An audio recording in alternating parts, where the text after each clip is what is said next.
Shalom Bapak Ibu, Saudara yang kasih Tuhan. Senang sekali bisa bertemu dengan jemaat di sini dan juga Ibu Mena dan Pak Gideon. Ibu Wisya di sini sampai saya nggak kenal tadi. Pertama-tama tentu saya ingin mengucap syukur kepada Tuhan pagi hari ini bisa ada di tempat ini untuk bisa memberikan sharing firman Tuhan.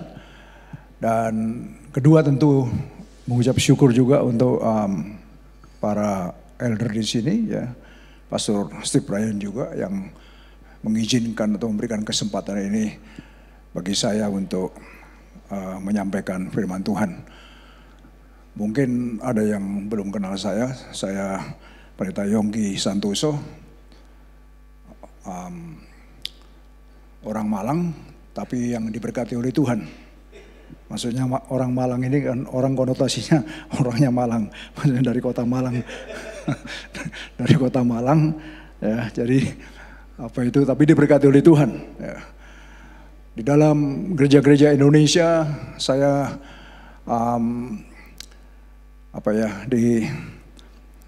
dipercaya untuk menjadi ketua forum gereja-gereja Indonesia di kota Sydney ini, yang terdiri dari lebih dari 55 gereja Indonesia yang ada di kota Sydney.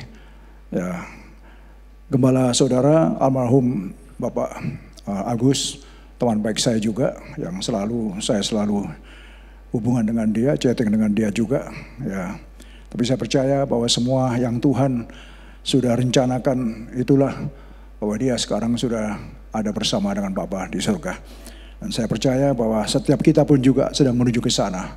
Tuhan Yesus katakan dalam Yohanes 14, lebih baik aku pergi, sebab kalau aku pergi aku bisa menyediakan tempat bagimu, sebab di rumah Bapakku banyak tempat tinggal, supaya kalau aku sudah menyediakan tempat bagimu, aku akan datang kembali dan membawa bawamu, supaya di mana aku berada, engkau pun juga berada. Dan itu satu kepastian bagi kita orang percaya.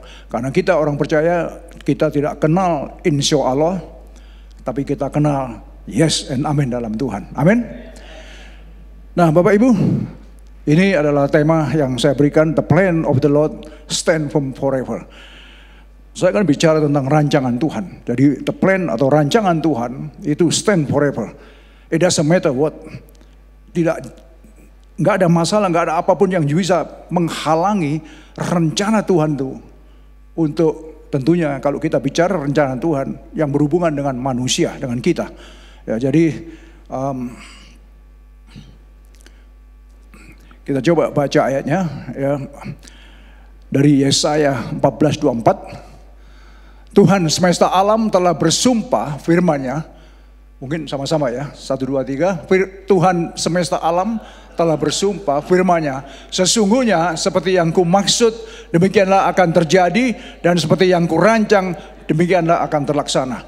Jadi Tuhan punya rencana, Tuhan punya rancangan. Apa yang dirancangkan pasti terlaksana, pasti akan jadi. Amin. Nah saudara, kita lihat, benar gak rancangan Tuhan jadi? Benar gak rancangan Tuhan ini sesuai dengan apa yang dia rancangkan? Langit bumi jadilah jadi. Ya. Binatang dia cuma firmankan aja, jadi. Semua yang dirancang jadi. Tapi waktu dia merancang manusia, ya, kalau kita lihat kitab Kejadian, maka dikatakan, let us, marilah kita, Bapa, Anak, dan Roh Kudus, marilah kita membuat manusia yang sama seperti kita, yang sama dengan kita. Waktu dia bentuk yang lain-lain, dia cuma ngomong aja. Dia cuma berfirman, jadilah jadi, jadilah terang, jadilah. Semua hanya dengan ucapan, dengan firman.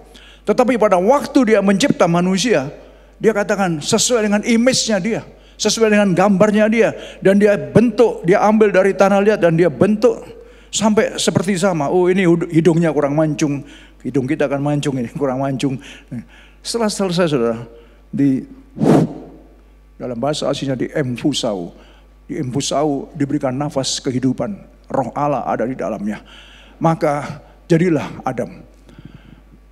Masalahnya sekarang, Adam ini sesuai dengan rancangan Tuhan tidak? Ya. Padahal Tuhan ini dia sudah merancang, Dan dia rancang pasti jadi. Tetapi kenyataannya, maka ya saya sering katakan, setan iblis tidak bisa menggagalkan rancangan Tuhan. Tidak. Kekuatan apapun juga tidak ada yang bisa menggagalkan apa yang Tuhan rencanakan. Yang bisa menggagalkan hanya saudara dan saya. Cuma saudara dan saya bisa gagal rencana Tuhan. Karena apa? Karena kita punya free will. Masalahnya kita itu diberikan free will oleh Tuhan. Kebebasan hak untuk menentukan pilihan dalam hidup ini. Waktu dia katakan kepada Adam dan Hawa, semua ini diberikan kepada mereka. Namailah, you name it, kamu namai. Segala kuasa, otoritas dari Allah ada di dalam manusia itu. Tetapi waktu dia katakan semuanya, namailah itu dan apa yang bisa kamu makan. Hanya satu saja jangan. Satu aja jangan. Namanya manusia itu serakah. Mestinya dia akan sudah diberi kuasa, diberi otoritas, diberi integritas. Yang satu aja dilanggar. Nah, waktu dia dilanggar, sebetulnya waktu dia mulai ambil, bukankah Tuhan bisa datang, dia tampil, atau dia katakan jangan diambil, atau masih ingatkah engkau yang aku peringatkan? Tapi Tuhan nggak melakukan itu. Di sini kita lihat juga bagaimana Adam. Adam juga tidak menegur atau melarang dia. Bahkan ketika dikasih, dimakan juga sama dia. Ya, saya nggak bicara tentang leadership ini ya. Karena saya mau bicara tentang rancangan, kalau bicara ke sana nanti saya jadi panjang. Jadi saya mau fokus dulu kepada rancangan Tuhan ini. Nah saudara, di sana kita lihat, dari situlah jatuhlah manusia. Ketika manusia jatuh ini, berarti rancangan Tuhan untuk manusia gagal kelihatannya. Oleh sebab itulah Tuhan terus berusaha.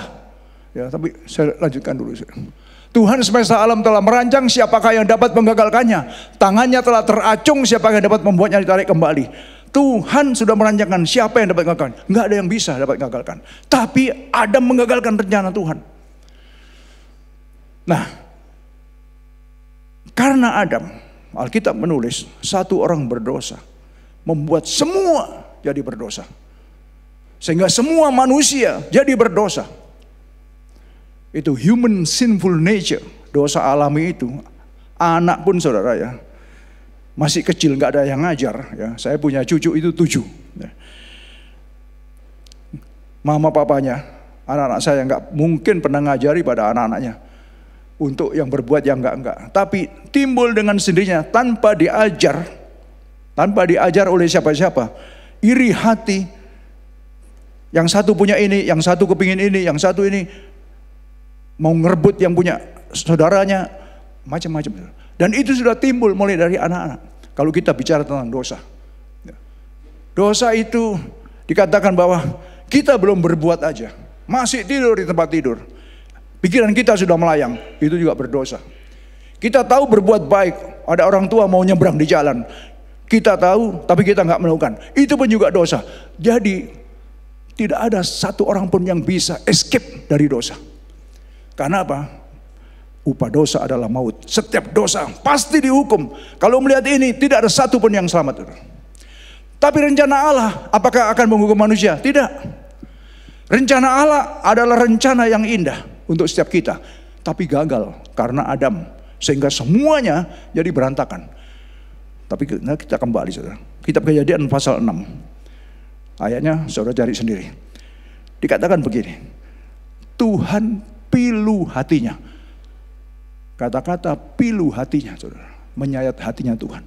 Dan dia menyesal menciptakan manusia. Padahal Tuhan itu kan tahu manusia itu bakal jadi apa. Masa dia enggak? Dia tahu. Dia menyesal. Dan dia pilu hatinya. Jadi satu ayat itu menunjukkan kepiluan hati Tuhan. Melihat apa?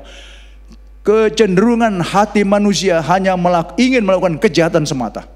Kita Kejadian pasal 6 ayat 8 atau 9. Jadi manusia itu setelah jatuh dalam dosa, kecenderungannya selalu berbuat jahat. Dan tanpa uncontrollable timbul dengan sendirinya kejahatan itu. Betapa jahatnya itu dosa. Tapi rencana Tuhan, saudara, bukan untuk menghukum manusia, supaya manusia dihukum kekal dan masuk neraka. Neraka dicipta bukan untuk manusia. Sehingga dikirimlah para hamba-hambanya, para nabi untuk mengingatkan. Tapi semuanya juga, kebanyakan juga dibunuh juga. Sampai akhirnya anaknya yang tunggal lah, ini kita mau Natal, mau perayaan kelahiran Kristus. Dikirimlah anaknya yang tunggal untuk mengembalikan kembali apa yang sudah rusak. Rencana Allah yang gagal tadi dikembalikan lagi supaya melalui Kristus yang adalah Adam kedua. Jadi Kristus juga, Tuhan Yesus itu juga disebut sebagai Adam yang kedua atau Adam yang terakhir. Nah, ada dua figur, kitab Roma mengatakan, karena gara-gara satu orang, Adam yang pertama, maka semua orang berdosa. Tapi karena ada ketaatan satu orang, Adam yang kedua, Adam yang terakhir, yaitu Tuhan Yesus, semua orang yang percaya dibenarkannya. Semua yang percaya dia dan yang menerima namanya dibenarkannya. Bisa diaminkan? Dan ayat yang luar biasa, saudara, itu mendarah daging bagi saya. Yohanes 1:12 dikatakan bahwa dia datang kepada milik kepunyaannya. Pada mulanya adalah firman, Yohanes 1:1. Dan firman itu ada bersama-sama dengan Allah. Dan firman itu menjadi manusia, ayat 14. Dan ketika dia datang kepada milik kepunyaannya, ayat 12. Semua orang menolaknya. Tetapi ada koma, tetapi yang menerimanya dan yang percaya kepada dia, diberinya exousia dalam bahasa aslinya. Exousia itu diberinya hak, diberinya kuasa dalam bahasa Indonesia kalau nggak salah kuasa, ya. Dan diberinya dia otoritas, itu exousia, dan diberinya dia integritas untuk menjadi anak-anak Allah. Jadi kehadiran Yesus yang tadinya rusak rencana Allah ini, dengan hadirnya Yesus, dengan ketaatannya dia, Filipi pasal 2 mengatakan bahwa bagaimana Yesus itu menanggalkan kealahannya, tidak memperhitungkan statusnya sebagai Allah, tapi dia waktu ke dunia dia 100% human being, 100% manusia biasa. Dan dia mengosongkan dirinya, merendahkan diri, mau dibentuk. Dan kita tahu bahwa bagaimana waktu dia kosongkan diri, Roh Kudus hadir dalam hidupnya. Ketika dia dibaptis dan dia setelah dari padang belantara 40 hari di sana, maka dia kembali dari padang dengan urapan penuh dengan roh. Dan hidupnya dalam tuntunan roh. Adam pun juga waktu di Embusau penuh dengan roh juga. Tetapi karena manusia punya free will, punya kebebasan hak dalam menentukan hidupnya, Adam tidak taat. Tapi Adam yang kedua, dia punya ketaatan. Nah ini yang membedakan, saudara. Ketika Yesus dalam ketaatannya, dan siapa yang percaya kepada dia, yang menerima dia, saudara dan saya adalah orang yang percaya dia, yang menerima dia. Kalau enggak, kita tidak ada di sini. Amin. Maka diberinya exousia, diberinya hak, diberinya kuasa, diberinya otoritas, diberinya integritas untuk menjadi anak-anak Allah. Dan kalau kita anak-anak Allah, kita adalah ahli waris itu. Sangat luar biasa sekali. Jadi rancangan Tuhan yang ada dalam hidup kita adalah rancangan yang luar biasa. Oleh sebab itulah Tuhan tegaskan, meskipun sempat rusak, karena ini dia bicara dan dicatat oleh Yesaya. Waktu zaman Yesaya sekitar 700-800 sebelum Yesus hadir, dia bicara itu. Dan ada beberapa, hampir setiap penulis Alkitab itu menyatakan tentang rancangan-rancangan Tuhan itu yang begitu baik untuk setiap kita manusia. Nah, coba saya teruskan dulu. Penulis Mazmur aja mengatakan, biarlah segala bumi takut kepada Tuhan, biarlah semua duduk dunia gentar kepada dia, sebab dia berfirman maka semuanya jadi, dia memberi perintah maka semuanya ada. Jadi sebelum Yesaya, Tuhan bicara dalam Yesaya, pemazmur atau Daud juga, dia sudah mengatakan ini juga, bahwa manusia harus takut kepada dia. Istilahnya jangan kayak Adam yang pertama, yang tidak taat. Saudara dan saya punya free will, punya kebebasan hak memilih. Saudara mau datang kepada Tuhan atau enggak, siapa yang bisa melarang saudara? Enggak ada. Saudara mau berbuat apa saja, siapa yang bisa ngelarang saudara? Nggak ada. Tetapi ketaatan kita itu yang diperhitungkan. Iman kita kepada Dia itu yang Tuhan perhitungkan. Nah, ini yang menentukan masa depan kita. Pada akhirnya rancangan Tuhan itu jadi nggak dalam hidup kita? Karena kita ingin, setiap Tuhan ingin, kita pun juga ingin, saudara pasti juga ingin, supaya rancangan Tuhan jadi dalam hidup saudara, dalam hidup saya. Sehingga kita bisa mengakhiri sampai garis finish, finishing well. Jadi enggak sampai di tengah jalan, kita belum menggenapi rencana Allah, tiba-tiba kita dipanggil sudah. Masalahnya kalau kita sudah siap, is okay. Tapi kalau enggak siap, ini yang sangat menyedihkan, saudara. Nah, saya teruskan dulu. Mazmur 33:10, Tuhan mengagalkan rencana bangsa-bangsa, Ia meniadakan rancangan suku-suku bangsa, tapi rencana Tuhan tetap selama-lamanya, rancangan hatinya turun-temurun. Jadi manusia bisa aja merancangkan apa saja. Bangsa-bangsa bicarakan mau merancangkan apa saja bisa aja. Tetapi Tuhan, ingat saudara, di dalam kitab Mazmur dikatakan bahwa waktu aku masih dalam kandungan, Tuhan rajut aku. Tuhan tahu aku bakal apa. Tulang-tulangku dibentuk. Jadi Tuhan itu waktu merancang kita, Dia sudah tahu. Kita tuh mau bakal bagaimana, Tuhan tahu. Cuma manusia ini kadang-kadang ya ini merancangkan hal-hal yang keluar dari jalur. Tapi saya yakin kalau kita sebagai orang percaya, kita harus bisa menempatkan diri kita. Nah, ini yang penting, saudara. Jadi bicara tentang rancangan Tuhan, rancangan tentunya untuk kita manusia.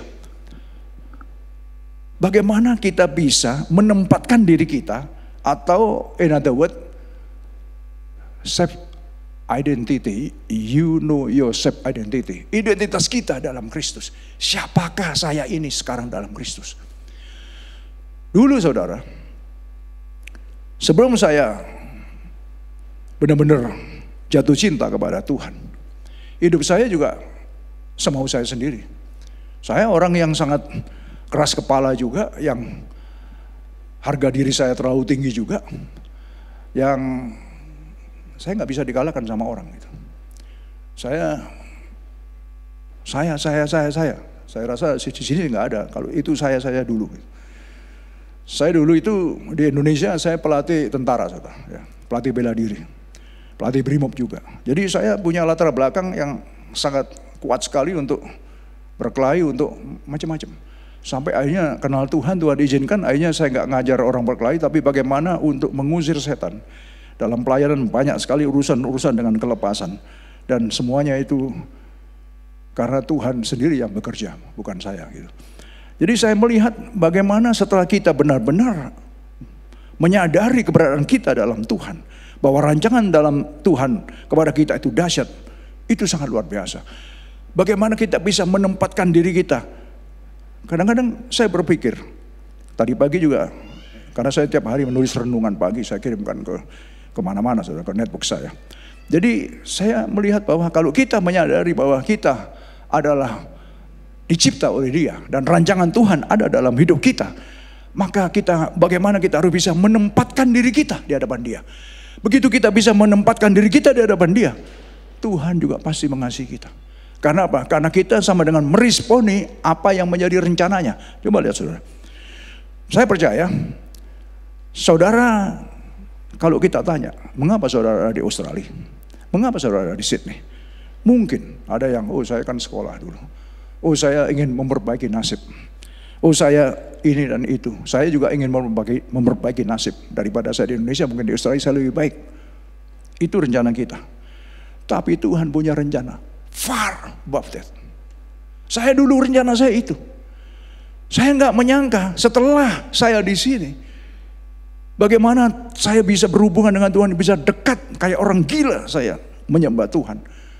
Dari situ sehingga hati Tuhan itu melekat. Sehingga yang tadinya mengandalkan kekuatan saya sendiri. Saya masuk di Australia sini, saudara. Itu ban hitam saya sama pakaian taekwondo saya itu saya taruh di koper atas sendiri. Maksudnya kalau saya masuk jangan dipulangin. Buka, periksa. You black belt. Yes, I am black belt. Instructor, army instructor. Yes, go. masih pakai kekuatan sendiri saya. Supaya saya jangan nanti ditanya-tanya macam-macam maksudnya. Semuanya rancangan saya. Tapi saya nggak menyangka sama sekali. Saya nggak punya cita-cita jadi hamba Tuhan, jadi pendeta. Nggak ada, saudara.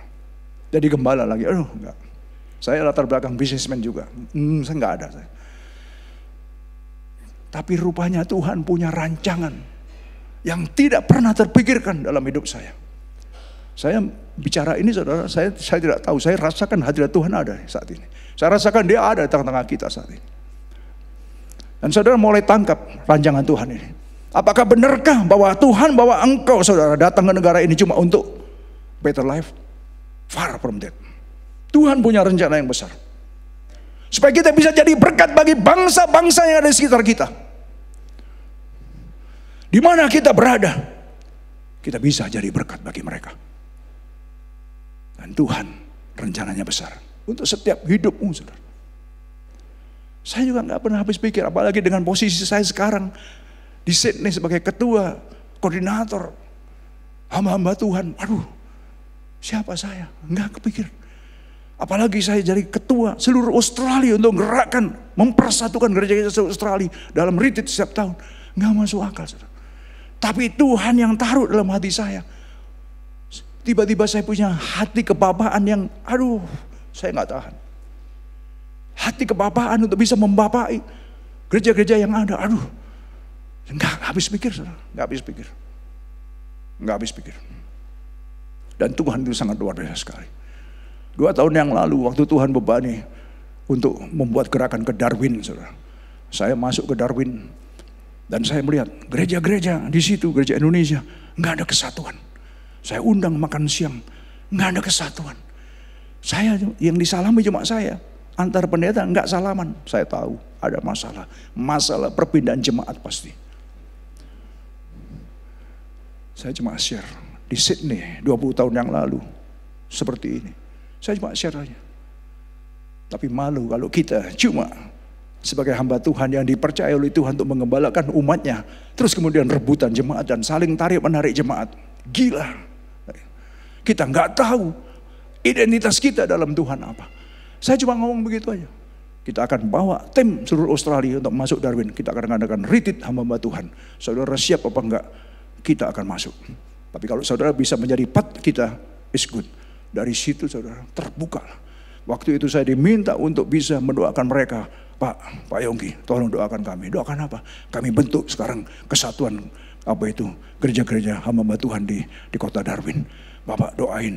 Bapak tunjuk ketuanya siapa, wakilnya siapa. Lu kok saya? Ya kalian sendiri dong yang buat. Akhirnya saya disuruh tunjuk, dan akhirnya saya disuruh doain mereka. Sehingga sampai hari ini saya ada di dalam grup daripada hamba Tuhan di Northern Territory. Bukankah itu satu luar biasa? Masuk kami satu grup semua ke sana dan membuat terobosan yang dahsyat. Sekarang mereka bekerja sama, bisa mengeluarkan banyak jiwa, lebih banyak lagi orang-orang yang terhilang. Itu sasaran kita ada di negara ini. Amin. Dan setiap kita pun juga dipakai oleh Tuhan. Karena saya dulu juga jemaat biasa. Ini sama-sama dulu. Ini masuk tim doa saya dulu. Pak Gideon ini. Tanya dia tahu saya. Tapi Tuhan bisa merubah semuanya. Dan saya tahu karena saya bicara tentang rancangan Tuhan. Itu rancangan Tuhan, bukan rancanganku. Rancangan Tuhan. Kalau kita menjadi penurut-penurutnya. Seperti Yesus yang merendahkan hati dalam Filipi pasal 2. Dan dia dibentuk. Sakit. Bahkan pada waktu dia mau disalib dia katakan, Bapak, kalau bisa cawan ini lalu dari aku.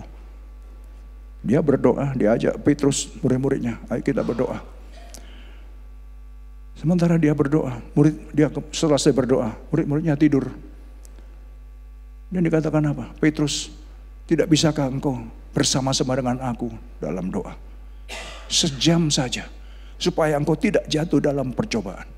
Dari situ saya tangkap, sejam saja berdoa agar tidak jatuh dalam percobaan. Saudara, mulai masuk ke level ini, itu saya praktekkan. Sejam berdoa membuat kita tahan dalam pencobaan. Sehingga waktu Yesus berdoa kembali, setelah itu dia ngomong apa? Bapa, apabila memang cawan ini harus aku minum, jadilah sesuai dengan kehendak-Mu, bukan kehendak-Ku. Sesuailah dengan rancangan-Mu, bukan rancangan-Ku. Karena dia datang, diutus, dirancang oleh Tuhan untuk menyelamatkan setiap kita. Dia bukan Adam yang pertama, dia Adam yang kedua. Nah, dan Alkitab katakan dia adalah yang sulung, yang mati dan yang bangkit lebih dulu.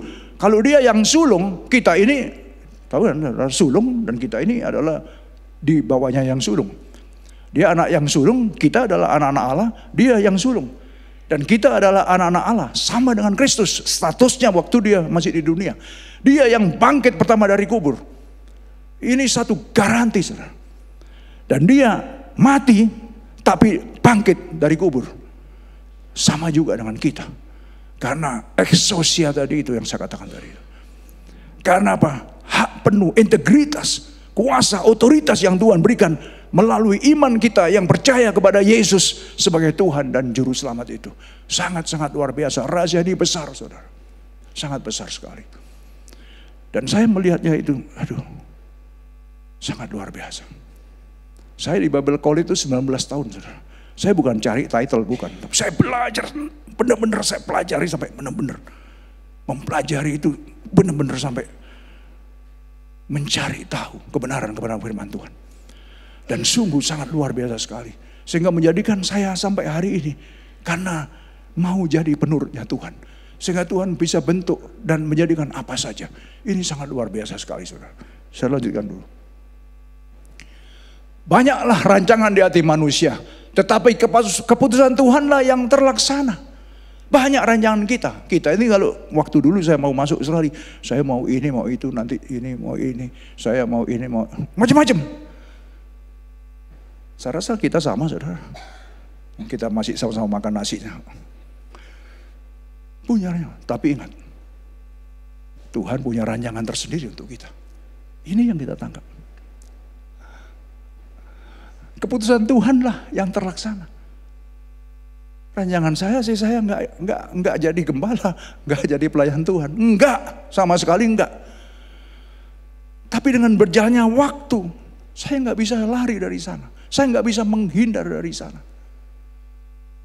Ketika hati Tuhan ditaruh dalam hati saya, sehingga saya sepakat dengan yang Paulus katakan, hidupku bukan aku lagi, tapi Kristus yang ada dalamku. Seperti itu, yang saya rasakan seperti itu juga sekarang. Bahwa hidupku sudah bukan aku lagi sesungguhnya. Kristuslah yang hidup dalam aku. Jadi kalau Kristus hidup dalam aku, karena sesungguhnya aku mati. Karena apa? Karena dosa. Dan Yesus sudah mati menggantikan semua dosa-dosaku, kejahatanku, kesalahanku, kebejatanku, ketidakkaru-karuanku. Sehingga aku hidup, bukan aku lagi. Kalau aku hidup, berarti Kristus yang harus hidup dalam aku. Waduh, Rasul Paulus sampai bicara seperti itu. Dia benar-benar sudah klek. Maksudnya klek ini ngerti ya? Apa ya? Connect. Ya. Connect dan tahu persis rencana Tuhan dalam hidupnya apa.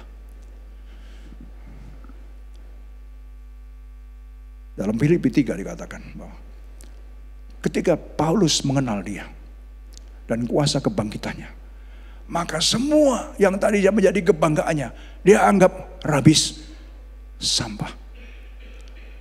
Banyak yang dia banggakan sebelumnya.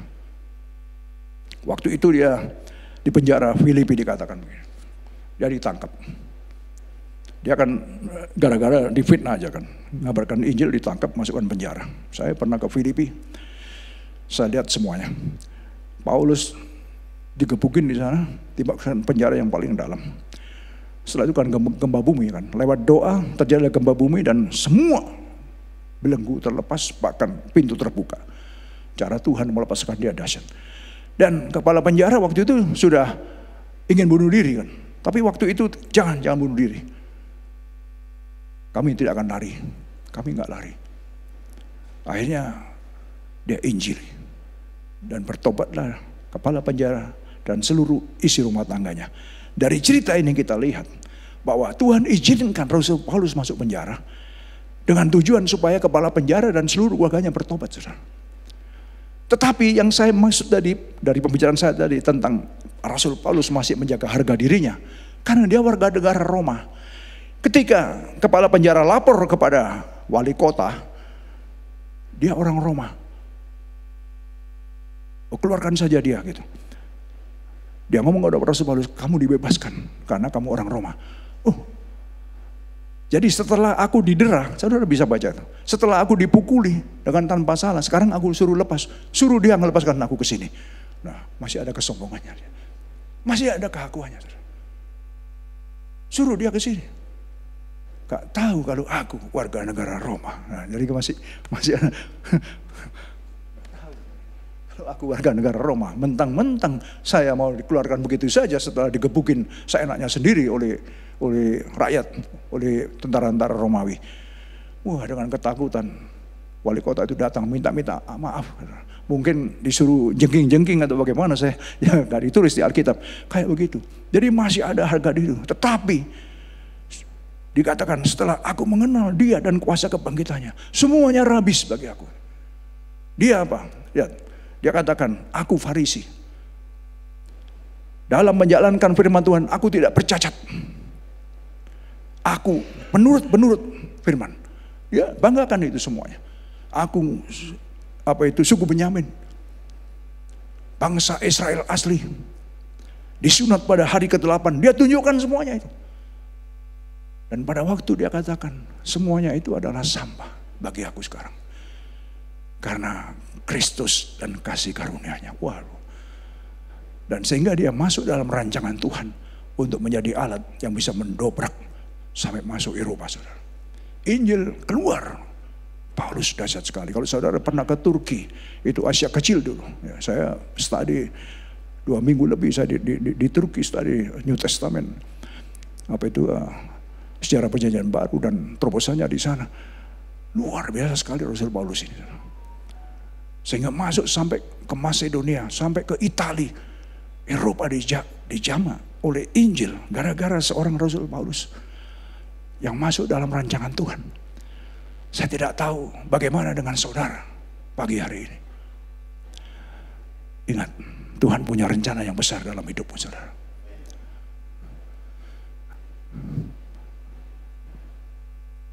Lihat. Banyaklah rancangan dari manusia, tapi keputusan Tuhanlah yang terlaksana. Sebab aku ini mengetahui rancangannya apa yang ada padaku mengenai kamu. Demikianlah firman Tuhan, yaitu rancangan damai sejahtera, bukan kecelakaan. Damai sejahtera, bukan kecelakaan. Untuk memberikan kepadamu masa depan yang penuh harapan, saudara. Kadang-kadang fokus kita untuk dunia terlalu cepat, terlalu kecil. Fokus kita adalah up di sana, bukan di dunia sini.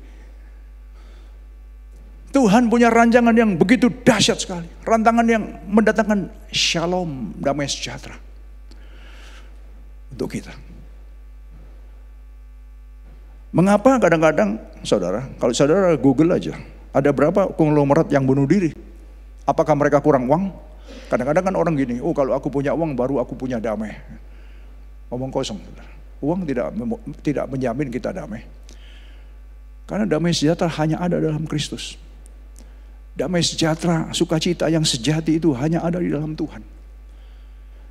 Mengapa mereka sampai bunuh diri? Uang nggak kekurangan mereka. Memang ada banyak, kalau di Indonesia kebelit utang, malu bunuh diri.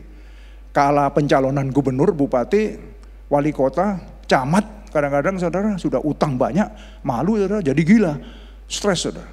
Karena dia punya rancangan yang, ya saudara tahu sendiri ya, saya mau kemana itu. Tetapi maksudnya di sini bahwa Tuhan punya rancangan yang indah untuk kita. Jadi tadi yang saya katakan, kalau kita tahu identitas kita dalam Kristus, maka kita akan tahu bahwa sesungguhnya dalam hidup kita ini semuanya dirancang oleh Tuhan. Maka jadilah penurut-penurutnya, ikuti aja. Kristus itu sudah memberikan contoh bagaimana sebagai manusia kita harus hidup. Sebagai Adam kedua, sebagai Adam terakhir, dia sudah memberikan contoh kepada kita. Supaya kita bisa menurut dia. Jangan menuruti Adam yang pertama, maunya sendiri. Serakah dan lain sebagainya, saudara. Ya, teruskan dulu.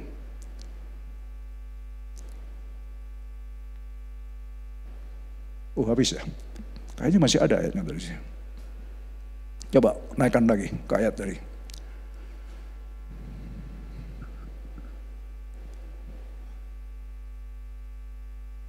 Naik lagi, satu lagi. Oke, turunin. Ya, sebab seperti hujan dan salju turun dari langit dan tidak kembali ke situ, melainkan mengairi bumi, membuatnya subur dan menumbuhkan tumbuh-tumbuhan, memberikan benih kepada penabur dan roti kepada orang yang mau makan. Ayat 11. Turun. Demikianlah firmanku yang keluar dari mulutku, ia tidak akan kembali kepadaku dengan sia-sia, tetapi ia akan melaksanakan apa yang ku kehendaki dan akan berhasil dalam apa yang kusuruhkan kepadanya. Amin, saudara. Saudara lihat, hujan atau salju, dia turun dari atas, dia nggak kembali ke atas. Tuhan mau makan itu. Lihat, dia turun, dia mengairi, memberikan kehidupan. Demikian juga firmanku, apa yang ku katakan akan jadilah. Apa yang kurencanakan akan jadilah. Gak ada yang bisa menghalangi rancangan Tuhan dalam hidupmu dan hidupku, saudara. Yang bisa, diriku sendiri. Yang bisa mengagalkan rencana Tuhan, dirimu sendiri. Diriku sendiri. Oleh sebab itu, jadilah kita penurut-penurutnya. Waktu kita jadi penurutnya, aduh, indah sekali. Sangat indah. Sehingga apa? Dalam hidup ini, saudara, kita tidak akan punya pengharapan atau berharap kepada manusia. Enggak. Saya dibentuk oleh Tuhan dalam hal itu. Sehingga saya kemana saja. Saya pelayanan saya mendunia, saudara. Ya. Saya pelayanan itu sudah masuk Nepal, India, Arab, Dubai, Abu Dhabi. Itu hampir tiap tahun saya lakukan pelayanan ke sana. Eropa, Amerika. Sekali-kali saya tidak pernah berharap kepada manusia untuk, biasanya hamba Tuhan ya, ada sopir enggak? Ada kendaraan enggak? Ada tempat tidur enggak? Tuhan kita kaya raya, amin. Kaya raya, saudara. Pengalaman saya, waktu saya andalkan Tuhan, saya share ini. Rebutan yang jemput, rebutan yang ngasih hotel, rebutan yang ngasih makan, kualan, saudara. Kemana saja, kemana saja. Dan Tuhan memegang janji firman-Nya. Apa yang dia firmankan, jadilah. Asal kita juga bisa merespon, saudara. Kalau saudara sudah dibawa ke negara ini, ada di kota ini, entah rancangan tadi rancanganmu apa-apa, tapi saya percaya semua ada rancangan Tuhan. Tapi bukan cuma untuk better life. No, far from that. It's far from that. Ada rancangan Tuhan yang besar. Yang kita harus genapi itu. Bagaimana menggenapinya? Dengan menundukkan diri. Tuhan, ini aku. Aku tahu rancanganmu besar dalam hidupku, Tuhan. Cuma kadang-kadang aku masih mau begini, mau begitu. Tuhan, luruskanlah. Supaya aku bisa menggenapi semua rancanganmu yang sudah Engkau rancangkan waktu aku masih dalam kandungan. Dan saya percaya, Tuhan itu tidak jauh dari kita, saudara. Firman Tuhan katakan hanya sejauh hati dan bibir kita. Masuk gini. Yesus katakan, waktu engkau mengetok, pintu akan dibuka. Ketika engkau mencari, engkau akan mendapat. Ketika engkau meminta, engkau akan diberikan. Amin. Itu Tuhan kita. Tapi kita kadang-kadang mengharapkan manusia. Kadang-kadang mengharapkan, waduh, hamba Tuhan lagi. Waduh, saya selalu ajarkan, jangan berharap pada hamba Tuhan. Hamba Tuhan hanya dipakai alat oleh Tuhan. Tapi yang jadi andalan kita adalah Tuhan. 5 rasul, 5 jabatan yang ada di dalam pelayanan itu Tuhan berikan untuk melengkapi jemaat supaya dewasa, tumbuh dewasa. Sampai jemaat mengenal identitas dirinya dan hidup seperti Kristus. Nah, ini masalah adalah bagaimana kitanya. Mau nggak kita melangkah, kita mau nggak step out.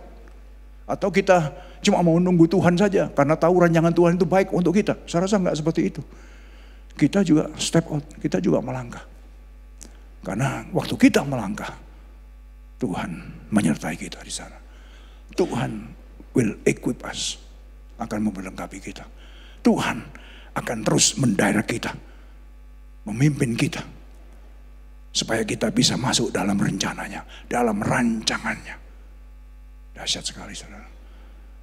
Sehingga pada waktu kita bisa masuk dalam rancangannya, waduh, hidup ini, saudara, benar dikatakan, damai sejahtera. Rancangan yang mendatangkan damai sejahtera. Nggak ada lagi stres, nggak ada lagi khawatir, nggak ada lagi takut. Saya bukan sombong. Dalam hidup saya nggak kenal itu, saudara. Satu kali ada satu hamba Tuhan, pendeta di sini. Pak Yonggi, you dalam pelayanan pernah stres nggak? Stres? Enggak. Hah? Kok bisa, Pak? Loh, ngapain stres? Ya, tapi kan kita melayani Tuhan kan banyak. Karena kamu melayani dirimu sendiri. Jangan gitu. Kaget ya. Karena kamu ingin mencapai ini dan itu tidak tercapai, kamu stres. Kamu melayani dirimu sendiri. Satu kali dosen saya, seorang profesor, saudara, bilang gini, I'm stressed, pastor. Pernah satu pelayanan dengan saya ke India. Dia bilang gini, saya masuk ke kantornya, pastor, I'm stressed. Why? Because of your ministry? Yes. Ministry in India? Yes. May I ask you, is that your ministry or God is ministry? Oh, dia sambil mendelik. Of course God is ministry. Oh yes. Listen, you should learn from me. Saya katakan gitu, kamu harus belajar dari saya. Kalau itu ministrinya Tuhan, Tuhan tidak pernah memberikan beban kepada kamu. Tuhan tidak memberikan stres, depression. Kalau sampai itu stres, depression, karena kamu ingin kamu supaya dikenal di sana. Saya mau gitu. Karena kamu ingin supaya proyek kamu mau bangun sekolah, mau bangun untuk anak-anak ini, supaya kamu dikenal di sana. Yes, oh yes. Diam dia, saudara. Diam. Karena pengalaman saya masuk membangun satu gereja besar di NTT. Saya nggak pernah keluar uang dan saya nggak pernah stres. Pengusaha-pengusaha yang lihat di status apa itu dulu BlackBerry di WA, in the mission field. Pak Yonggi di mission field ya? Iya, saya drop money sekarang, Pak. Begitu aja. Saya banyak membuat decision di sana. Saya mau bangun ini. Saya nggak tahu uangnya dari mana. Saya bawa tim saya bawa ke sana paling nggak sedikit 15 orang jemaat ikut. Satu kali dengan beberapa hamba Tuhan dari Korea pergi juga sama-sama. Dan saya selalu membuat decision, saya tanpa berunding. Dengan istri saya juga enggak, dengan bendahara juga enggak. Saya langsung buat decision, Tuhan kasih, saya langsung buat decision. Saya bangun ini, saya bangun itu. Dan malamnya biasanya Tuhan gak pernah memalukan. Sehingga saya sadar di sana rancangan Tuhan itu begitu dahsyat bahwa kita ada ini hanya sebagai manajernya Tuhan di dunia ini, saudara. Grab it, tangkap itu, saudara. Sangat luar biasa. Saudara ada di tempat ini, ada di gereja ini karena Tuhan rancangkan bakal bagaimana support pelayanan di tempat ini. Amin. Ada rancangan Tuhan yang besar. Pastor Agus sudah dipanggil Tuhan, tapi kalian yang sudah digembalakan, bagaimana bisa meneruskan ini? Itu. Dan saya percaya bahwa setiap kita dipanggil untuk tujuan yang mulia oleh Tuhan. Dan juga Ibu Mena, kuat aja. Semua rencana Tuhan. Nanti satu kali juga ketemu sama Pak Agus di sana. Amin. Dahsyat, saudara. Luar biasa. Ketika kita, pelayan Tuhan pun juga, kalau sampai stres, terbeban karena engkau memakai kekuatanmu sendiri. Hari ini bertobat, saudara. Jangan pakai kekuatanmu sendiri. Sehingga waktu kita mengandalkan Tuhan, melayani itu penuh sukacita, saudara. Melayani itu penuh damai sejahtera, saudara. Enggak ada beban dalam kita. Enggak ada. Dan Tuhan selalu equip kita. Tuhan selalu enable us, memampukan kita. Wah, saya kalau mau cerita tuh enggak habis sampai besok pagi, saudara, tentang kebaikan Tuhan. Tapi ada waktu ini sudah 40 menit saya bicara ini. Saya kasih waktu sudah 45 menit, 50 menit. Saya rasa nanti aja lain kali teruskan lagi. Ya, kita harus nurut. Ya, ada waktu-waktu. Saya katakan khotbah itu biasanya 30, 35, maksimum 40 menit. Tapi kalau di Manado, saudara, saya di khotbah di Manado, saya sering kali pelayanan masuk di Manado. Kalau sejam itu khotbah, Pak, kok sudah selesai, Pak? Loh, terus bagaimana? Di sini 2 jam kalau khotbah. Ya Allah, 22 jam khotbah. Saya pelajari di sekolah Alkitab itu, kekuatan maksimal orang mendengar itu paling 40 menit cuman. Kecuali kalau ada urapan Tuhan, memang ya ada hadirat Allah yang kuat, lain lagi. Kalau enggak orang sudah begini. Tapi saya percaya Tuhan baik sekali, saudara. Ingat, rancangan Tuhan luar biasa untuk hidup kita semua. Amin. Saya mau undang musisi.